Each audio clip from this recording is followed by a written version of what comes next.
already being chased by a cat. Well, welcome to the Quinta, and you can hear Ev working away in the background in the chopping up wood stakes.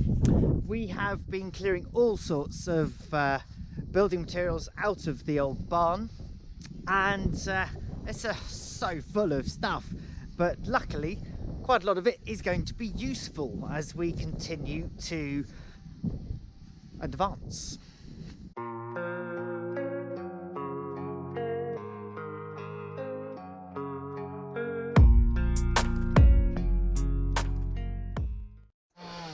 So as you can see, we've actually got a fairly good amount of building materials here. We've got some bricks and we've got tiles, so we're going to be putting all of this to good use.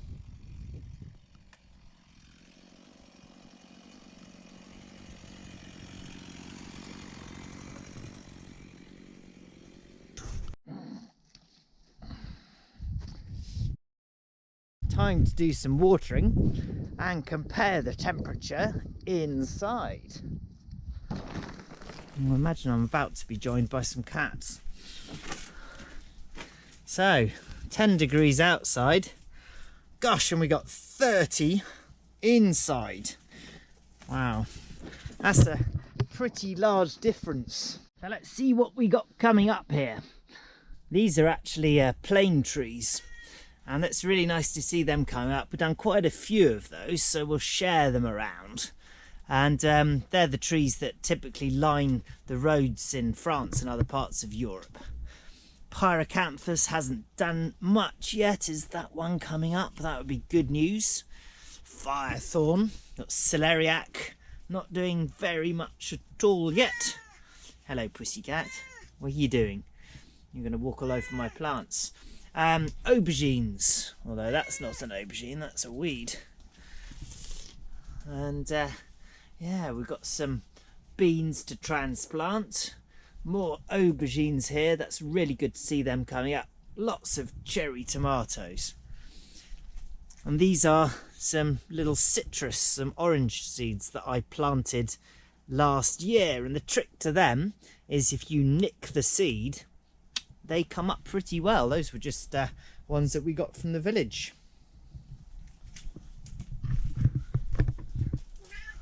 What are you doing? What are you doing?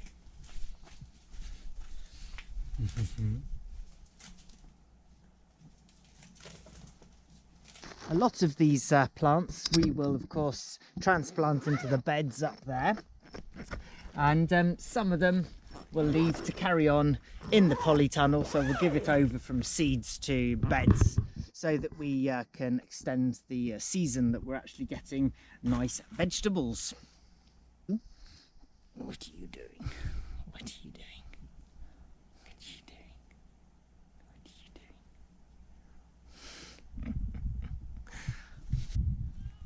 Come on in. What are you doing? Meow. It's all very flattering being followed around by these little animals all the time. They seem to like our company, which is good news. Not just when we're feeding them, I say. You right, Keith?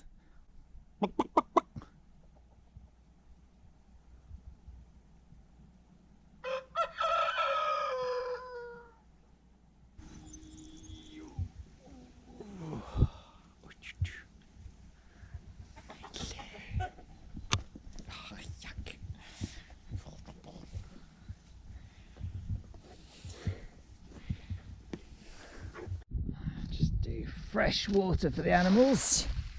I always like to keep it relatively nice and clean.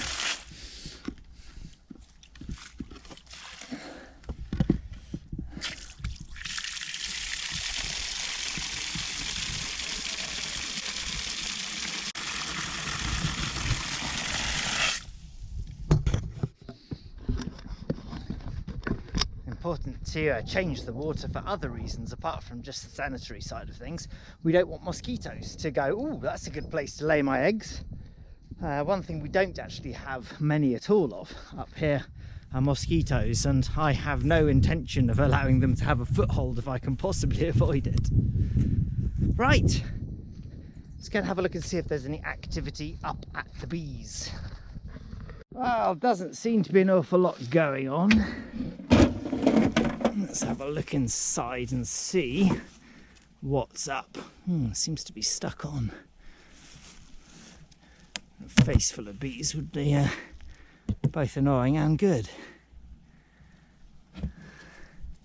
So other bees have been present and going through it. In fact, there is a bee, but not an alive one. And these combs do have some syrup in them, I'll call it, some nectar, but it's not actually honey.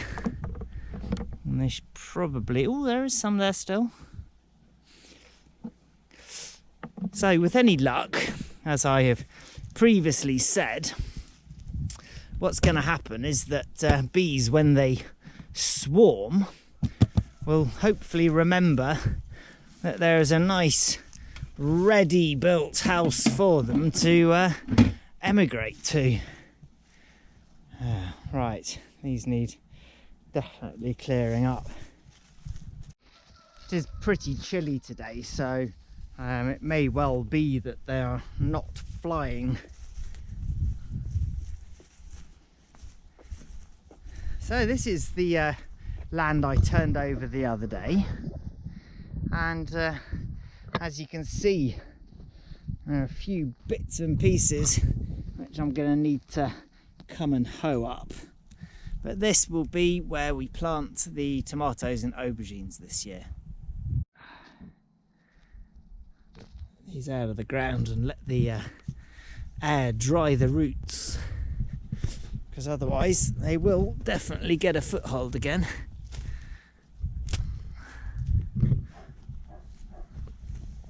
What are those dogs seen? George! What you doing down there? Meow?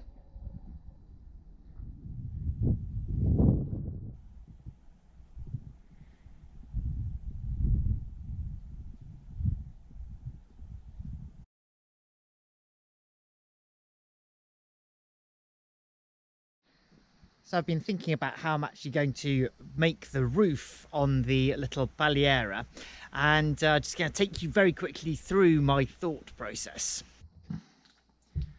Okay, so if I show you what we're roughly wanting to do, we've got the walls of the barn,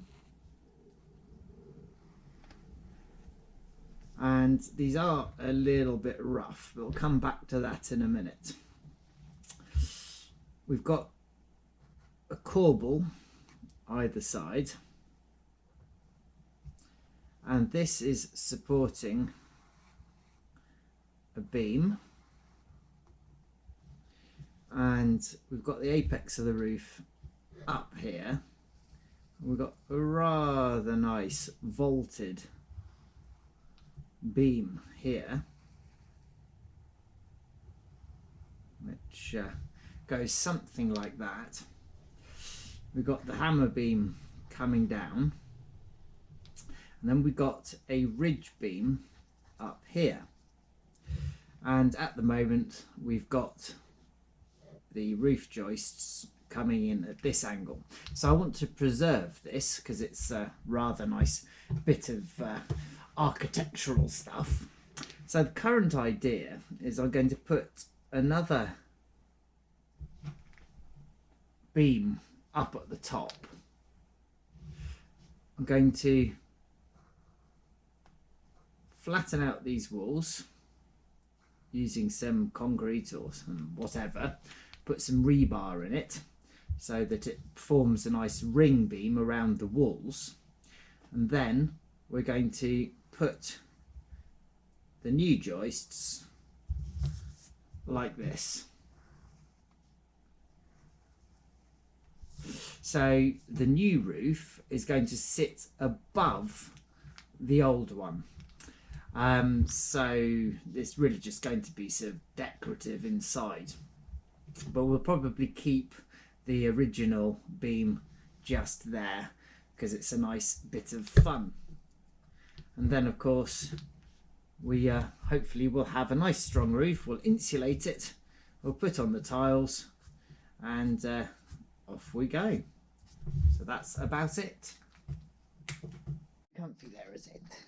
Your pussycat. Right, what do we have in here? Lovely cheese on toast.